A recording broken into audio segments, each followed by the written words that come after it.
Hello दोस्तों, कैसे हो? मैं हूं राजवीर सागर और आप देख रहे हो मेरे YouTube चैनल ARV ब्रदर्स।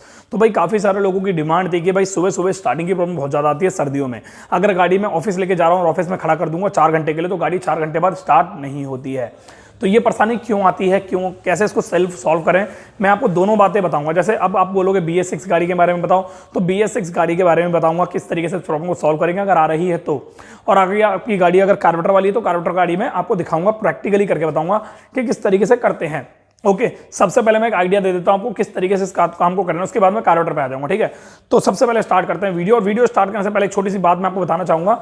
मैं YouTube में एक वीडियो डालता हूं, एक दिन में एक वीडियो, पर इंस्टाग्राम पे स्टोरी में सबसे ज्यादा वीडियो डाल के अपनी वर्कशॉप की रिलेटेड, वर्कशॉप से रिलेटेड जानकारियां, ऑफिशियली अपडेटेड जो होती है, हमारी रील्स वीडियो होती हैं, इंजन का साउंड होता है, इंजन खुलने का एक तरीका होता है, सारा का सारा मैं अपने इंस्टाग्राम पे देता हूँ स्टोरी के माध्यम से। तो हो सकता है अभी आप इंस्टा पे जाओ तो काफ़ी सारी स्टोरी आपको देखने को मिल जाएगी। मेरा अकाउंट पब्लिक है, अगर आपका दिल करे तो फॉलो करना, नहीं तो कोई बात नहीं, बट फॉलो कर लोगे तो काफ़ी सारी चीज़ें आपको सीखने को मिलेंगी। मैं डेली कोई ना कोई अपडेट वहाँ देता रहता हूँ, तो जाके इंस्टा पे फॉलो कर लो, नीचे कमेंट बॉक्स में लिंक है, और नीचे सब्सक्राइब कर लो।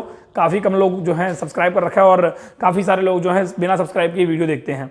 तो फटाफट से वीडियो स्टार्ट करते हैं, ज़्यादा समय नहीं खराब करेंगे। ओके, इस चीज़ को समझो, इस लॉजिक को समझो। हमारी गाड़ी सुबह सुबह स्टार्ट होने में, या फिर हम 4 घंटे के लिए 5 घंटे के लिए खड़ी कर देते हैं, तो दिक्कत क्यों आती है स्टार्टिंग की? यहाँ पे कहीं ना कहीं ट्यूनिंग की परेशानी होती है। सबसे पहला पार्ट तो ये हमारा ये है। अगर आपकी गाड़ी कार्बोरेटर वाली है तो कहीं ना कहीं ट्यूनिंग की बहुत ज़्यादा प्रॉब्लम आती है। कभी कभी क्या होता है, हमारे बहुत सारे कस्टमर हैं वो ये कहते हैं कि क्या सर्दियों में और गर्मियों में दोनों में अलग अलग ट्यूनिंग होती है? तो बिल्कुल हाँ, सर्दियों के लिए कार्बोरेटर की ट्यूनिंग अलग होती है, गर्मियों के लिए कार्बोरेटर की ट्यूनिंग अलग होती है। सर्दियों में आरपीएम थोड़े ज़्यादा होते हैं, गर्मियों में आरपीएम थोड़े कम होते हैं, क्योंकि गर्मियों में इतनी ज़्यादा हीट हो जाती है गाड़ी के, आरपीएम ऑटोमेटिक इतने ज़्यादा हो जाते हैं कि आपको कम करने पड़ते हैं ताकि हीट ना करे गाड़ी। और सर्दियों में इतना ज़्यादा ठंडा मौसम, ठंडा माहौल, ठंडी हवाएं रहती हैं ताकि आपकी गाड़ी के आरपीएम बढ़ा सकें, बढ़ाए रहते हैं। जैसे 1300 के आसपास आपके आरपीएम रहते हैं सर्दियों में गर्म होने पर, और गर्मियों में होते हैं आपकी गाड़ी के आरपीएम गर्म होने पर 1200 मैक्सिमम, 1150 से 1200 गर्म होने पर, और ठंडी होने पर 1100 समथिंग होते हैं। ठीक है, पर इंजेक्टर वाली गाड़ी में ऐसा नहीं है। अब बात करते हैं, मुद्दे पर आते हैं अपने वापस, जहां पर अभी थे, वो है हमारा ट्यूनिंग का लफड़ा।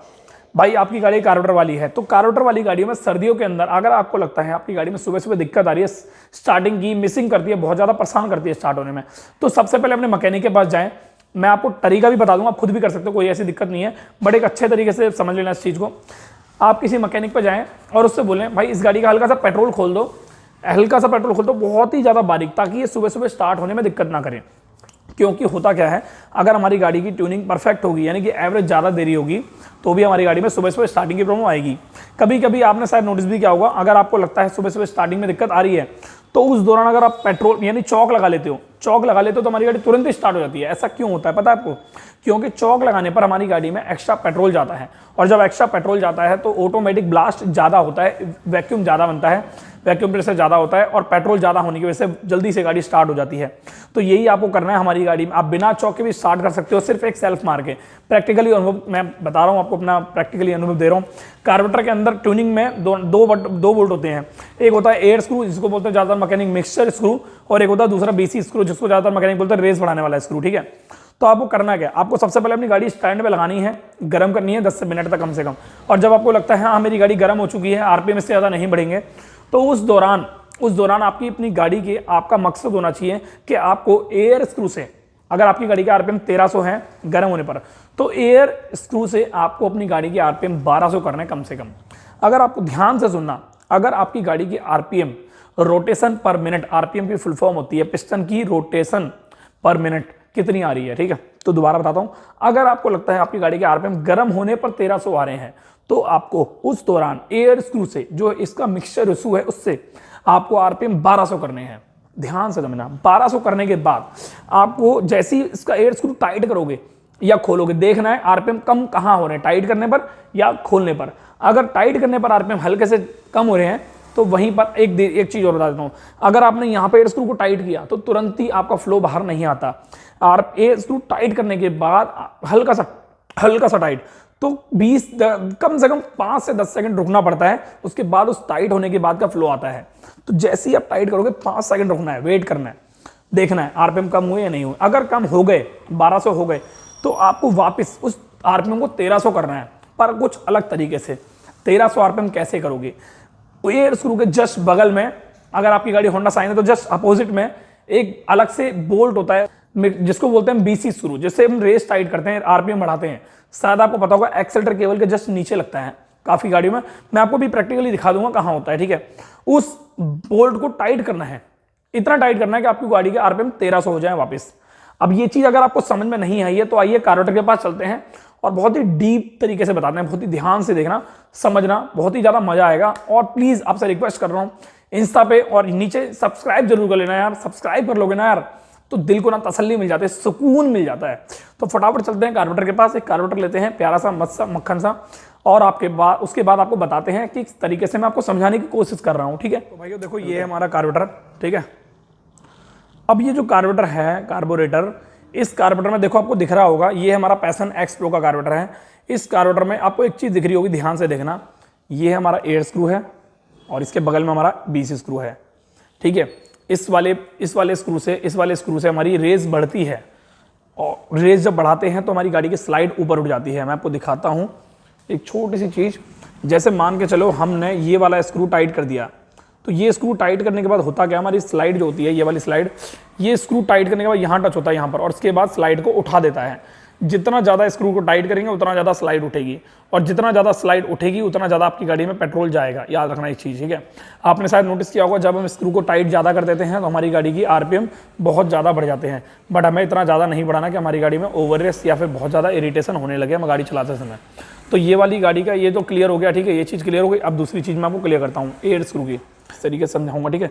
ध्यान से देखना, ये जो एयर स्क्रू होता है, जब अपनी गाड़ी आपको स्टार्ट करते हो तो उस दौरान आपको आरपीएम पहले तो फ्लेक्सिबिलिटी आपको चेक करनी है। जैसे ठंडी है गाड़ी तो आपको आरपीएम ठंडे पे आपको आरपीएम सेट नहीं करने हैं। कभी भी गाड़ी की ट्यूनिंग ठंडी पे नहीं होती है, गर्म होने पे होती है।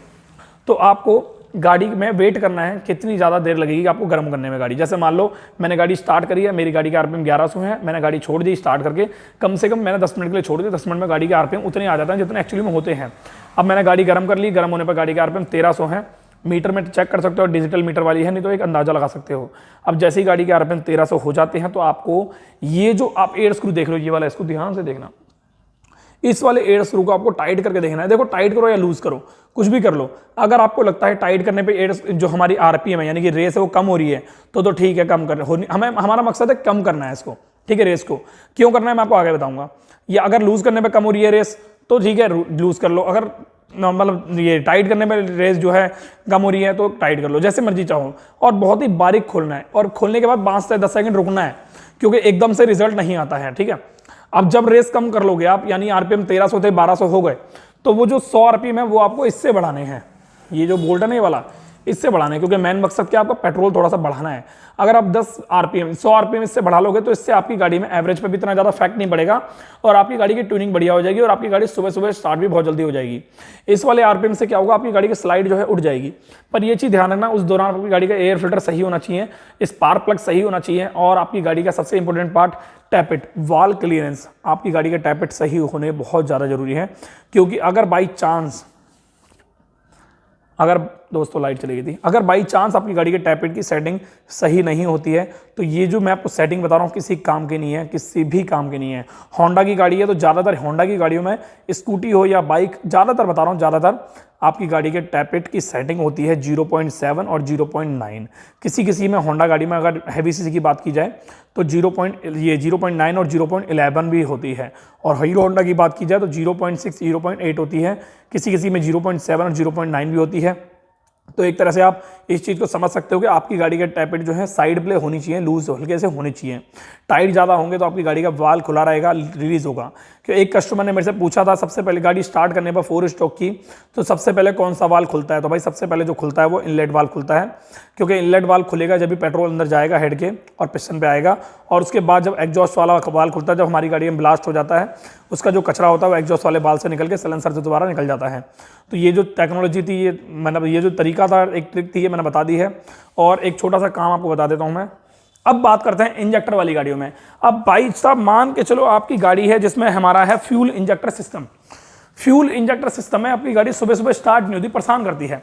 तो आपको करना क्या है, सबसे पहले तो फिल्टर बॉक्स को निकालना है बाहर, फिल्टर बॉक्स को खोलना है और फिल्टर बाहर निकालना है। WD-40 का स्प्रे का एक डिब्बा लेना है, जैसे कि आपको बता ही रखा है मैंने काफ़ी बार वीडियो में। WD-40 स्प्रे डिब्बा लेने के बाद अपने हाथ में रखना है और गाड़ी स्टार्ट करके रेस देनी है, हल्की हल्की रेस देनी है, 3000 RPM समथिंग रेस, 3000 से 2000, 2000 से 3000, 3000 से 2000। और उसके बाद वो WD-40 का स्प्रे का डिब्बा उस कार्बोरेटर वाली जो मतलब थ्रॉटल बॉडी जो है उस थ्रॉटल बॉडी के अंदर लगाना है, फुर फुर फुर मतलब स्प्रे करना है। और जब वो स्प्रे करते हो तो RPM 3000 से सीधे 5000 करने हैं, 3000 से सीधे 5000। जब वो आप WD-40 स्प्रे उसमें कर रहे हो थ्रॉटल बॉडी के अंदर 5000 RPM करने, क्योंकि जब आप स्प्रे करोगे तो स्प्रे करने के बाद वो जो स्प्रे होता है वो पूरे की पूरी बॉडी के अंदर, थ्रॉटल बॉडी के अंदर जितनी भी कालिकपन होती है, गंदगी होती है, सारी पिस्टन से होते हुए एग्जॉस्ट वाले वाल्व से होते हुए हमारे साइलेंसर से निकाल देता है। ये चीज आपको ध्यान रखनी है, ओके, ये चीज नहीं भूलनी है। और बहुत कम मात्रा में आपको WD-40 यूज करना है। अगर आपको लगता है आप टेम्परेरी बेस पे करना चाहते हो तो ये कर सकते हो। अगर आपको लगता है कि आपको अपनी गाड़ी की प्रॉपर तरीके से थ्रॉटल बॉडी खोल के क्लीन करनी है तो उसके लिए फिर आपको थ्रॉटल बॉडी के लिए क्लीन करना पड़ेगा। मैंने काफी सारी वीडियो में थ्रॉटल बॉडी क्लीन करने का तरीका बताया हुआ है, आप जाके मेरी वीडियो के डिस्क्रिप्शन को चेक कर सकते हो और मेरी वर्कशॉप पे भी आ सकते हो आप, एड्रेस मैंने दे रखा है। ये वीडियो कैसी लगी है मुझे बताना कमेंट करके, काफ़ी सारे लोगों की नीड थी तो इस वीडियो में मैंने बता दिया है। ये करके देखना, ये तरीका सबसे बेस्ट है, मैंने खुद प्रैक्टिकली किया है इसलिए मैं आपको अपना अनुभव शेयर कर रहा हूँ। ये मेरे लिए बहुत ज़्यादा सही था कि भाई एक बार आपको बता दिया जाए ताकि आपके मन के जो डाउट्स हैं वो क्लियर हो जाए। ठीक है, मिलते हैं नेक्स्ट वीडियो में। Thank you so much for watching my video, love you.